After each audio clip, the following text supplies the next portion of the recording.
1 year ago, the Blue Angels graced the skies of Nashville. The Navy's elite flight team building anticipation as they prepared for the Great Tennessee Air Show. They only do so many shows a year, and we're pretty lucky to get them. But in a split second, everything changed. Hello, 911. We had a plane crash. One of the Blue Angels crashed. Yes, ma'am. Yes, ma'am. We have it. We're getting help on the way. Thank you. Plane crash right by Fairway Meadows. Yes, I'm over here at Walmart in Smyrna, and one of the jets just came over, and we had one down towards the ground. Yes, we have help on the way to him. Thank you. At age 32, Marine Captain Jeff Coos, husband and father of two, was gone. And it was a magnificent flight, and then it turned into a horrible day. In the next half hour, the untold stories of how lives intersected that day. Literally, the impact affects you, and just, I heard it, I saw it. From those who worked. Everyone knew the job we had to do, and we did it. To those who witnessed. Your stomach drops, your heart sinks. And those who prayed in the middle of a tragedy. I just think on that day I was supposed to be there and I was supposed to respond. The moment that brought the city of Smyrna together. You know, and over the town of Smyrna, over the airport, over that entire community. And a year later, the launch of a memorial to the lasting memory of Captain Coos. This is a News 2 special presentation. Final Flight, the Blue Angels tragedy, 1 year later. Here is News 2 anchor, Samantha Fisher. Good evening, I'm Samantha Fisher, and a year ago I had the extraordinary experience of riding in Blue Angels Jet Number 7. I reported on what it's like to fly in an F-18 and was part of building excitement ahead of the Great Tennessee Air Show.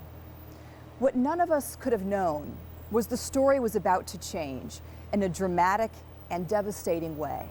And it changed this city. Tonight, we'll not only take you back, but we'll also show you what's next as Smyrna honors the life and legacy of Captain Jeff Coos. The Navy fighter jet on the back of this truck is arriving in Smyrna on a special mission.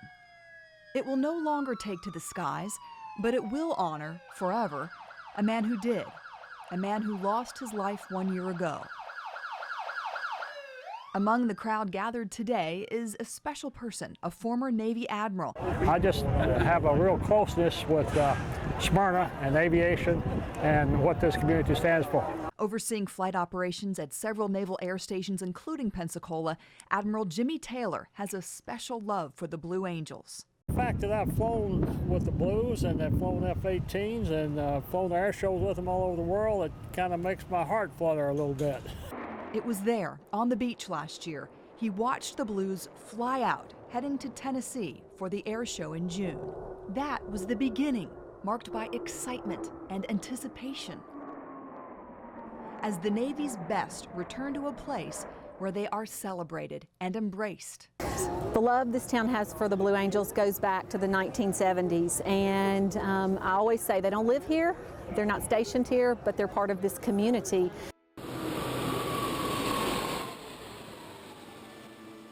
Thursday morning, June 2nd, the Blues are in town. For Smyrna, it's a sentimental sight. David Chambers started the air show in 1969. So we had the Blue Angels the first year. Principal Clark Harrell watches from his house. And it becomes a grand event for the whole city. It's a time that literally living here, I would sit on my deck and watch a lot of it. And the owner of a local restaurant is surprised with a personal visit. One day before the air show, that I saw some pilots came to my restaurant with beautiful uniforms, and they ate over here, and I asked for some pictures from them, and they promised me to get me pictures the next day. The Blue Angels team would make good on that promise to Shiva Karimi, but under unthinkable circumstances. The next few hours would change everything. The pilots of Jets 5 and 6 have a special relationship. They are the ones, when you're watching the demonstration, the solos are often doing something together by themselves while the rest of the team is out of the picture. I like it when they fly and then they go like they're going straight at each other and they go like turn. They're usually always together. They're like twins. You know, you might see the whole group, but when they're apart, they're always together. Just before 2 o'clock June 2nd, the solos are airborne for a media photo flight. Alongside them is Sean D. Tucker, a nationally recognized airshow performer, one of the few allowed to fly with the Blues. I've had the privilege to be an honorary Blue Angel. I've been around the team for over 25 years, and they are one great big family. And within that family, Lieutenant Ryan Chamberlain, number 5, and Captain Jeff Coos, number 6, are like brothers. Close, they were like this because they have to be. They have to communicate. They're a team. They are the rock and rollers. They are the fighter pilots, and they so much respected each other. They so much loved each other. So much cared about executing with perfection. It would be the last time 5 and 6 would land their jets together. It was a magnificent flight, and then it turned into a horrible day. Preparations for the Great Tennessee Air Show begin a year in advance. By Wednesday, June 1st, the wheels are in motion for Airport Director John Black. As you know, we're all pilots and we live by checklists, so we're going down our list, and training is a big part of that. So we meet. And Wednesday was a great day. They showed up and everything, you got to ride. It was a great day. 2 Rutherford County educators, Todd Harris and John Ash, and myself, take turns in the passenger seat of jet number 7, flown by Lieutenant Tyler Davies. My job is to experience the force of an F-18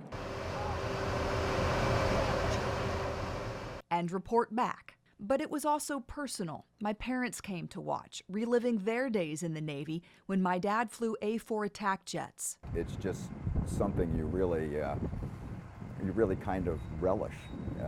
It's something that's unique, something you'll carry with you for your life. There's a family connection for Coach Todd Harris, too, who always wanted to be a pilot. And that was kind of the dream, that as an Air Force brat, man, I'm going to be a pilot. By the time I was 12, though, my eyesight was too bad, and I kind of knew, well, okay, that dream's gone. And but still, you know, to know that you had family that was working in support of the United States Air Force and military, it was just a powerful place. In his teaching and coaching role at Stewart's Creek High School, Harris works with local military recruiters who nominate him for the honor of flying with the Blues. I literally stopped that day when I got the notification. I called my dad. You know, he's retired Air Force. He teaches in Texas. And I called him and said, Pop, hey, I'm going to be flying with the Blue Angels. And of course, you know, on the other line, you get, no way, that's awesome. And that night, it's, you know, hundreds of notes on Facebook and on Twitter and text and everything. Man, wow, we saw your video. And you kind of, I caught myself looking at how many views I had just to see how many people were watching. And so you go to bed that night with just, wow, I lived today. You know, there's that thought of, man, did you really live? But today I lived. Every year, the Navy selects 3 pilots for its FA-18 Hornets demonstration team. They must be carrier-qualified Navy or Marine aviators with at least 1,250 tactical jet flight hours. Admiral Jimmy Taylor knows aviation life well. I've known probably at least 50% of the Blue Angels up through this time frame. And so I feel a close attachment. As aviator, as a naval aviator, you always have a close attachment with your fellow pilots, particularly those you fly with a lot, or have been in combat with, or have been on and off the ship with. In fact, when producers set out to capture the Navy combat experience in the movie Top Gun, it was Taylor who worked on the script. We had so many people try to get in the Navy and the flight training after Top Gun came out that we had to turn literally hundreds away. And it's those types of movies that not only entertain, but often inspire young people to reach great heights. For Jeff Coos, it seems aviation was just in his blood.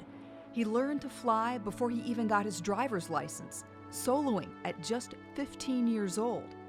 From Durango, Colorado, Koos was commissioned as a second lieutenant in the Marines. It was there another improbable connection was made. His flight instructor, a relative of Smyrna Mayor Mary Esther Reed. Husband's cousin was a flight trainer for the Marines and actually worked with Jeff. And he had just posted a picture on Facebook a couple weeks before that, and immediately when the crash happened, we were talking and I said, go back and look at that picture and let's see, because at that time we didn't know who the pilot was. So it just shows how small the world is. Koos served in Afghanistan before joining the Blues in 2014, inspiring the next generation to take to the skies. You know, going out and flying the jets is great, but coming here and seeing these kids, and you know, we were once these kids not that long ago, so it's cool to be here and interact with them, and gets us fired up and ready to go fly. Kids like 8-year-old William Eddings, who snapped this picture with Koos at the Smoky Mountain Air Show in Knoxville. Yeah, Jeff Koos. He's number 6. Just a few weeks before Smyrna. What was he like? Very tall. At exactly 1:53 June 2nd, the sun reflects off the canopy of his jet, and it's captured during the media photo shoot. On the ground, preparations are underway for the Great Tennessee Air Show. It's just a privilege, really, to be able to get to do this. I mean, to work with the rock stars of the aviation world is pretty neat. Koos's wife, Christina, and their 2 young children are nearing the airport. They've been on the road a lot this year, driving hundreds of miles just to have weekends together. It's just an opportunity that we knew we would never get again. We'd go to really cool places and be together as a family. I wouldn't give it back for the world now. In approximately 1 hour, jet number 6 will go down. First thing I heard was the call from the control tower that we have an aircraft down and behind the bowling alley. So I knew exactly where it was, and I knew what had happened. Everyone here at the Smyrna Airport knew exactly what to do, responding immediately while still in shock. Coming up, you'll hear from the man who had just left work to record the Blue Angels practice, and the high school principal who suddenly found himself in the role of military chaplain when Final Flight, the Blue Angels tragedy 1 year later, continues. You're watching a News 2 special presentation, Final Flight, the Blue Angels tragedy 1 year later. Smyrna's connection to flight began a long time ago. The airport was built in 1941 as an Air Force base. Since I grew up off the end of runway 3.5 miles out here, I grew up, moved there in 1942, just as this base was coming into operation. Around the same time, Middle Tennessee State University started an aerospace department, now one of the most respected in the nation. Its graduates have risen to the top of aviation fields. It's also where Matthew Burns went to study aviation management. Been a big Blue Angels fan most of my life. I've watched them ever since I can remember. He's just getting off work June 2nd. It's nearly 3 o'clock, and he comes here, across from the airport, to watch the Blues practice. With his cell phone recording, what Burns captures next will shock him and everyone who sees it.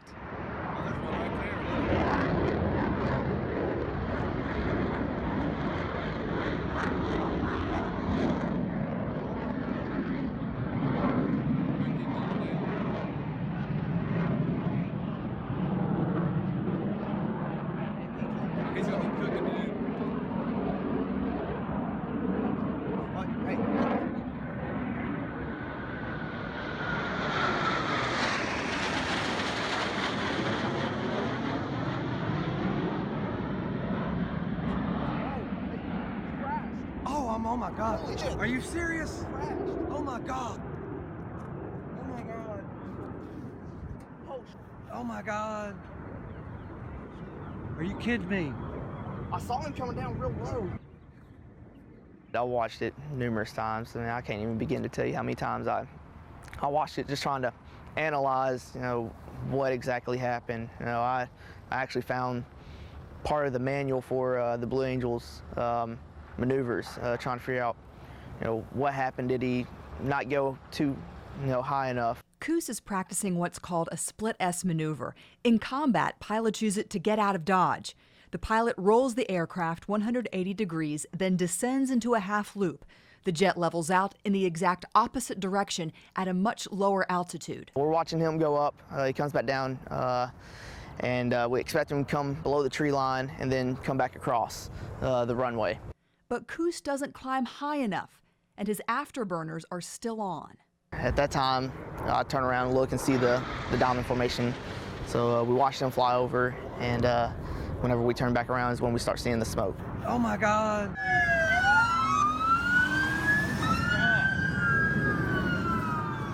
911 is flooded with calls. Hello, 911. We had a plane crash. One of the Blue Angels crashed. Yes, ma'am. Yes, ma'am. We have it. We're getting help on the way. Thank you. Airport Director John Black is in his office. I actually saw it happen out my window, which is, my worst nightmare during an air show. Smyrna Emergency Management is staged on the tarmac. I had taken a couple of pictures of them taking off, and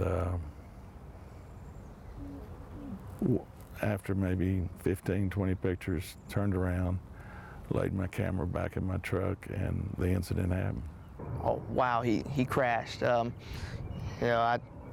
So many emotions, you don't really know what to think. When the accident happened, I was at the airport, and you're just stunned. You become very introspective. You let the professionals take over. You're very alone. You're very alone. First responders search for the plane and the pilot. It appears to be close to an apartment complex. When I first moved up to Smyrna, I actually lived in the Weekly Lane Apartments, and so I could see roughly where that might have been, and my heart sank, not seeing where it had landed, fearing the worst. The jet breaks apart in this field between those apartments and the historic Sam Davis house. Just talking about the general nature of what goes on in the smokehouse to a little girl and her grandmother who were on tour, and that's when the plane went down. I could see coming up from the back of the cotton fields the smoke and the fire, and when we finally got to the field, I couldn't recognize anything. There was airplane debris everywhere. Nothing from the sleek blue, paint that they have was recognizable to me. You start visualizing everything that was going on out here, where everything was placed, where the wing was laying over here, where the engine was on the back nine. There was a wing, part of the wing laying right behind you, and there was debris covering this area over here, part of the cotton field. There's debris up here in these trees. It was just, everything was covered in debris. Our communication center, our dispatchers, boy, they were bombarded. They did an excellent job. They had, I believe it was 43 911 calls just on the jet alone. After the EMTs had been here probably about 30 minutes, one of the actual Blue Angel pilots came out to the site. Subsequent to that, I started getting the phone calls from the Navy, actually the investigative side of the Navy team that was going to come here and start working the crash site and the incident and trying to understand what happened. We lost an aviator that believed so deeply in the Blue Angels' mission of inspiring others and representing the Navy and Marine Corps, our citizens, and our great country. Behind the scenes, a local principal gets a call. He's about to transition into a role he knows well. And you're right, the word surreal, that's exactly what it was, because when I was on Interstate 24 headed to my city, my hometown, all of a sudden I had to click into where I realized I feel like I'm going to be needed here. And that's exactly what happened quickly from the state headquarters. And being able to click into, I'm no longer Clark and I'm not the principal civilian, I've got to get into my military, I'm chaplain, and I need to go help fellow warriors that are in need. Good to see you, man. Just one day before, Harrell and all of Stewart's Creek High School were anticipating the weekend's air show. We're meeting when? Tomorrow? At what time? Going with family, are you going? And also, we knew that one of our teachers was going to be involved in one of the flights the day before the event, so it just added to a buzz. It's the place to be in this area. Hey, I flew with the Blue Angels. And I'm pulling out my phone, I'm like, just look at me. That's me in the helmet, in the plane. For both men, It is a tragic turn. To think that it would go from Desert Storm I served in Enduring Freedom, and yet that day it became my hometown. And I remember it being, a little after 3, and in that time frame, and we're getting ready to sit down at the kitchen table, and I look at my phone, and it just starts to blow up.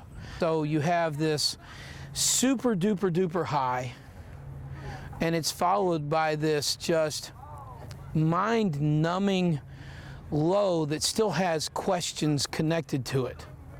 That you, because you flew, you feel an extra special connection, not only to Lieutenant Davies, but to the team. It's clear the team will not perform at the weekend's air show. Airport Director John Black is faced with a tough decision. Because the rest of the Blue Angels team was in the next room, and we immediately came together and said, okay, what are we going to do? The Blues will not go on, and there are considerations. Christina Coos.